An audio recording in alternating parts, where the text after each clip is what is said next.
MP DElEd वाले सभी प्यारे भैया बहनों का जो पेपर होने जा रहा है वो पूरा पेपर और उसका सॉल्यूशन आ चुका है। प्यारे विद्यार्थियों, 15 जून का ये पेपर है योग शिक्षा का। तो आप सभी बच्चे तो जानते हैं कि मेरे द्वारा पेपर बताए जा रहे हैं और परीक्षाओं में पेपर छप भी रहे हैं। तो आपसे मेरा बस इतना कहना रहेगा कि जो पेपर मैं बता रहा हूँ उन्हें आप याद करके रखें, क्योंकि 101% ये आपकी परीक्षा में आएंगे और आपसे पूछे जाएंगे। ठीक है। चैनल पर जो बच्चे आज हमारे साथ नए जुड़े हुए हैं, मेरे सभी प्यारे भैया बहन, वीडियो को लाइक कर चैनल को सब्सक्राइब जरूर करके रखें और अच्छे से इन प्रश्नों को याद करें, क्योंकि ये प्रश्न आपकी परीक्षा में आ रहे हैं और आपसे ये प्रश्न पूछे जाएंगे। तो बिल्कुल भी आप पेपर मिस ना करेंगे और अच्छे से इन्हें याद आप करेंगे। क्वेश्चन आपकी स्क्रीन के सामने आ चुका है, जैसा कि आप सभी प्यारे भैया बहन देख पा रहे होंगे। सही विकल्प चुनकर लिखिए में पहला प्रश्न आएगा कि सूर्य नमस्कार की कितनी स्थितियाँ होती है। प्यारे विद्यार्थियों, सूर्य नमस्कार की आपसे स्थितियाँ पूछी गई है 7, 9, 11 या फिर 12। तो इसमें आपको सही जो आंसर बताना है, सूर्य नमस्कार की 12 स्थितियाँ होती है। और प्यारे विद्यार्थियों, 12 ही क्या होते हैं, मंत्र होते हैं।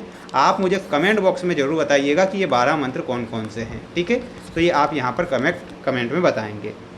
पिघला नाड़ी को भी कहते हैं, तो जो पिघला नाड़ी होती है उसे सूर्य नाड़ी के नाम से जाना जाता है, जिसे हम पिघला नाड़ी कहते हैं।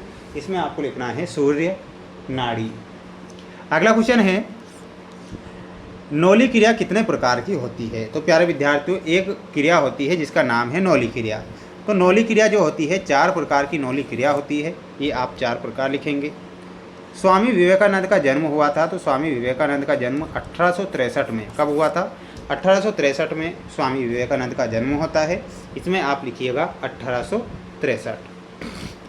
अगला क्वेश्चन देखिएगा। अगला क्वेश्चन ये रहा, भर्तृहरि एक महान कवि थे। तो भर्तृहरि जो थे संस्कृत भाषा के एक महान कवि थे। इसमें आपको संस्कृत भाषा करेक्ट करना है। भर्तृहरि जो कवि थे संस्कृत भाषा के कवि थे, तो इसमें आपको लिखना है संस्कृत भाषा। अब देखिएगा, अगला क्वेश्चन बताने से पहले सभी मेरे विद्यार्थी, सभी प्यारे भैया बहन, वीडियो को लाइक कर चैनल को सब्सक्राइब जरूर करिएगा। आपके लिए जो प्रयास और मेहनत में लगातार कर रहा हूँ और 101% ये परीक्षा में प्रश्न बन भी रहे हैं, तो आप पूरा पेपर देखें और अच्छे से याद करें। क्वेश्चन देखिएगा, ये आपकी स्क्रीन के सामने आ चुका है, जो कि आपकी परीक्षा में 2 नंबर में क्वेश्चन आएंगे और 5वां क्वेश्चन आएगा 3 नंबर में।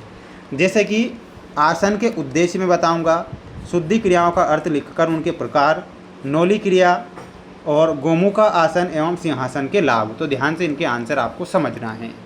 अब देखिएगा, आंसर आपकी स्क्रीन के सामने आ चुके हैं कि आसन के उद्देश्य क्या है। तो आसन के मुख्य उद्देश्य निम्नलिखित हैं। तो ये उद्देश्य आपको ध्यान से देखना है। एक होता है शारीरिक स्थिरता, एक होता है मानसिक शांति और एक होता है स्वास्थ्य सुधार। तो शारीरिक स्थिरता में क्या लिखना है, शरीर को मजबूत, लचीला और स्थिर बनाना। मानसिक शांति में लिखना है एकाग्रता बढ़ाना और तनाव को कम करना। स्वास्थ्य सुधार में लिखना है शरीर के आंतरिक अंगों जैसे पाचन और श्वसन तंत्र को कार्य क्षमता में सुधार करना। तो ये आप यहाँ पर करेक्ट आंसर के रूप में लिखेंगे। आप इसका एक स्क्रीनशॉट यहाँ से ले सकते हैं। अब शुद्धि क्रियाओं का अर्थ लिखकर उनके प्रकार बताइए। तो शुद्धि क्रियाओं के अर्थ और उसका प्रकार बताऊँगा। देखिएगा, शुद्धि क्रियाएँ जिन्हें छठ कर्म भी कहा जाता है, योग के वे तकनीकी हैं जो शरीर के आंतरिक अंगों की सफाई और विषैले तत्वों को बाहर निकालने के लिए की जाती है। शुद्धि क्रियाओं के जो प्रकार हैं षटकर्म के अनुसार ध्यान से देखना है। तो ये हो जाएगी प्रकार, नेति, धोती, बस्ती, कपालभाति, त्रोटक और नौली। अब नेति में नाक की सफाई होती है, धोती में आहार नली और पेट की सफाई, बस्ती में मलाशय की सफाई, कपालभाति में श्वसन मार्ग और मस्तिष्क के अग्रभाग की शुद्धि होती है, त्रोटक में आंखों की शुद्धि और एकाग्रता होती है, नौली में पेट की मांसपेशियों और अंगों का व्यायाम होता है। तो ये आप यहाँ पर करेक्ट करेंगे। स्क्रीनशॉट यहाँ से आप ले लीजिएगा। अब अगला क्वेश्चन देखिएगा। अगला क्वेश्चन था कि नौली क्रिया क्या है, इसके लाभ लिखिए। तो ये भी 2 नंबर का क्वेश्चन आएगा। लिखना है नौली क्रिया, यह प्रमुख शुद्धि क्रिया है जिसमें पेट की मांसपेशियों को मथने की तरह घुमाया जाता है। इसके जो लाभ होते हैं, स्क्रीनशॉट इतना ले लें। अब इसके लाभ देखिएगा, यह पाचन शक्ति को बढ़ाती है, कब्ज और अपच जैसी पेट की समस्याओं को दूर करती है, पेट के आंतरिक अंगों की मालिश करती है और उन्हें सक्रिय बनाती है। तो ये आपको यहाँ से लिखना है, स्क्रीनशॉट ले सकते हैं। अब जो अगला क्वेश्चन था आपका ध्यान से देखिएगा। अगला क्वेश्चन था 3 नंबर में था कि गोमुख आसन और सिंहासन के लाभ लिखिए। तो ये गोमुख आसन के लाभ देख लो। सबसे पहले तो यह कंधों और कुल्हों के लचीलेपन को बढ़ाता है, फेफड़ों की कार्यक्षमता में सुधार करता है जिससे श्वसन संबंधी समस्याओं में राहत मिलती है, पीठ दर्द और मांसपेशियों के तनाव को कम करने में सहायक है, यह शरीर के निचले हिस्से और पैरों की मांसपेशियों को मजबूत करता है। तो ये तो आपको लिखना है गोमुख आसन में। सिंहासन में आपको इतना लिख कर आना है, ये आप देखेंगे, स्क्रीनशॉट आप ले लीजिए ना, ये इतना सिंहासन के बारे में लिख कर आना है, ये चारों पॉइंट। तो ये स्क्रीनशॉट के माध्यम से अच्छे से याद इन्हें कर लीजिएगा। प्यारे विद्यार्थियों, प्यारे साथियों, मेरे सभी प्यारे भैया बहनों से मेरा बार बार इतना कहना होता है कि आपके लिए जो प्रयास और मेहनत मैं प्रत्येक विषय के पेपर के लिए कर रहा हूँ, तो आपकी रिस्पॉन्सिबिलिटी बनती है कि आप वीडियो को ज़्यादा से ज़्यादा लाइक ज़रूर करिएगा। चैनल पर नए हैं तो सब्सक्राइब कर लेना है।